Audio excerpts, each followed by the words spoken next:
I want to stop this car this moment and prepare this video for my kids. You know, quiet as it kept, I got some wonderful kids. Absolutely phenomenal, every last one of them. I don't know if each of them are quite familiar with their uniqueness and greatness, but I want them to know that I am. And I also understand that my kids may not love me, may not care that much about me, and I understand that makes me love them even more. You see, I remember my father. As I mentioned, my mother was a child when I was born. And so my father was probably very young as well. I didn't know anything about him until I was maybe about 12 or 13. I had heard his name mentioned. And one day I was looking through a magazine, a Sears and Roebuck magazine, and I saw a scooter. Some of you all might know what I'm talking about, a scooter. And I'm down in Mississippi, Itta Mississippi. And I'm looking in this magazine with this scooter. And this scooter cost $200, something like that, $189 or $200 some dollars. To me, at that time, being a youngster like that, $200 might have been a lot of money, but for grown people, it might not have been that much. Now, my mother, now, I'm older. My mother is older. We're still in Mississippi, probably living on somebody's plantation. I'm living with my great-grandparents in a different type of community. But my father, he's living in Chicago. And now if you are from the South, especially Mississippi, back when times were hard, if somebody went to Chicago and were living in Chicago, they had to be doing good, because Chicago meant upward, going on up to the Chicago side. And so that's the way we thought. Anyway, I wrote my father. I got his address from one of his brothers in Itta. And I wrote him and I told him about this motor scooter. And I asked him if he could help me get it. I never heard from him. I waited. I never heard from him. So that told me what he meant, what I meant to him or whatever. You know how that story goes. So I know my kids that I wasn't able to do anything for feel the same way about me. They would probably say he never bought me a diaper, he never bought me a bottle of milk. And ladies and gentlemen, it is shameful, but I admit to you and all the world, I got kids, I never bought a diaper. I never bought milk. And didn't make their birthday parties. All kinds of things. Well, so I understand. But at the same time, I never ignored them to this degree. I always knew they would survive. Now, how did I know that? I knew that because I survived. I went through as hard a time as any of them could have ever gone through. But I survived. So there was no doubt in my mind that they would survive. The thing that I wanted to see something happen that was so uniquely good that when they grew up, if it couldn't happen before they grew up, but by the time they grew up, they could be in a world, a whole different world, a world where there was peace and there was prosperity and there was freedom and there was joy. And all of them had the kinds of homes they desired, all of the food and clothing they wanted, education unlimited and unrestricted, health care from the womb to the tomb, and every last one of them engaged in a career that they loved. That's what I wanted for them. And I knew it would take a lifetime. So I committed myself to try to cause that to happen for them and everybody else out there. It was going to be a rough task. It was going to call for me to look like I'm a nobody. Calls for me to look like I was an abuser. Calls me to look like, well, whatever it had to be. Because I wanted this.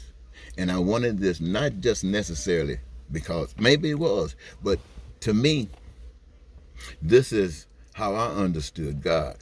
I understood God as being loving. That kind of God. And I also understood that people who really stood for love didn't really live that long. They get killed. But at the same time, certain good things happen before they got killed.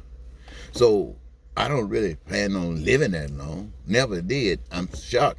Well, I guess I'm not shocked for living as long as that means my mission has been dragging. But anyway, to my kids, my oldest, a girl, Angie. Man, oh man, oh man. We finally got together. Angie. Well, Angie, cancer finally got her.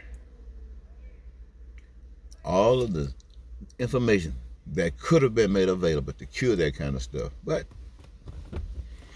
the powers that be say no. But I'm standing up for it.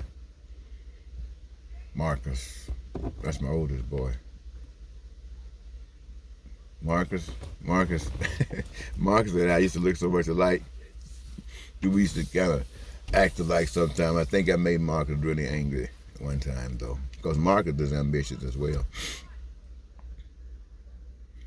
Yeah, but we finally got it together. Then Maurice, I'll tell you, the thing I remember about Maurice the most is when he was a kid, took him to school one day. I guess he was 3, 4 years old, and they were having a program. And he got there dancing on Ring My Bell. I never knew the boy could even do it. But I guess it's a chip off the old block. And then from there we got Mario.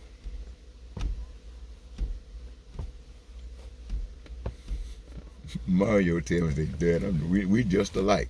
We just alike. That's why I understand. Well, thank you, Mario.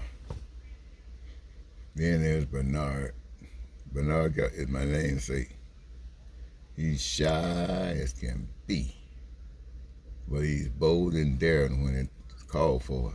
And Josh, well,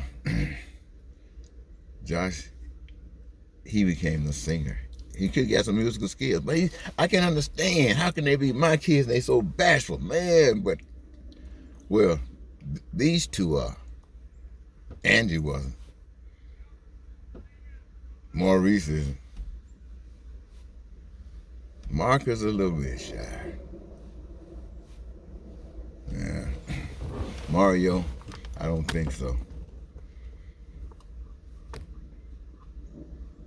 Mario, I don't know too well, but we know each other somewhat. But I mean the same with everybody, is the ones that was raised in the house with me. Then there comes Taylor. Oh boy. Now this is a girl that was raised in the house with me. My goodness. All you fathers who got some daughters that anyway. And then there's Reese. I like to say that it's all good. I still want them to know that before they came into the world, there was an ambition, there was an aim, and there was a point. And that point was to see them in this life, experiencing heaven on earth, that the God that I serve is a real God, the God of love. That's what I want them to see.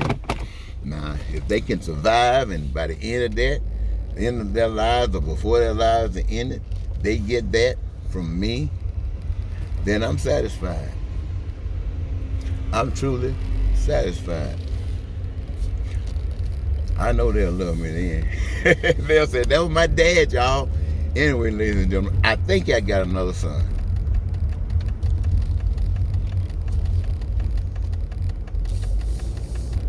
I think